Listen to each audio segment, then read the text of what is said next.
এই নোটিশ আমরা মানি না। আমাদের রুজি রুটি কেড়ে নেওয়া চলবে না। আমরা এখন কোথায় যাব? আমাদের ভবিষ্যৎ পুরো অন্ধকার।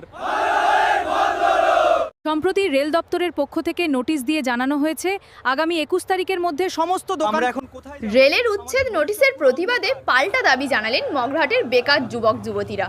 মগরাহাট দক্ষিণ 24 পরগনা। দক্ষিণ 24 পরগনার মগরাহাট 2 নম্বর ব্লকের রেলের অধিগৃহীত জমিতে দীর্ঘদিন ধরে দোকান করে জীবিকা নির্বাহ করা বেকার যুবক যুবতীদের সম্প্রতি রেল দপ্তরের পক্ষ থেকে নোটিশ দিয়ে জানানো হয়েছে চলতি মাসের 21 তারিখের মধ্যে দোকান খালি করে দিতে হবে। এর প্রতিবাদে এলাকার শিক্ষিত বেকার যুবক যুবতীরা রেলের নোটিশের পাশেই একটি পাল্টা দাবিপত্র টাঙিয়ে নিজেদের অবস্থান স্পষ্ট করেন। ওই দাবিপত্রে বলা হয়েছে তারা ভাতা বা অনুদান নয়, কর্মসংস্থান চান। তাদের দাবি রেলের অপ্রয়োজনীয় জমিতে বৈধ অনুমতির ভিত্তিতে ব্যবসা চালানোর সুযোগ দিতে হবে, উচ্ছেদ অভিযান বন্ধ রাখতে হবে এবং ভবিষ্যতে উচ্ছেদের আগে যথাযথ কারণ ও বিকল্প পুনর্বাসনের ব্যবস্থা নিশ্চিত করতে হবে।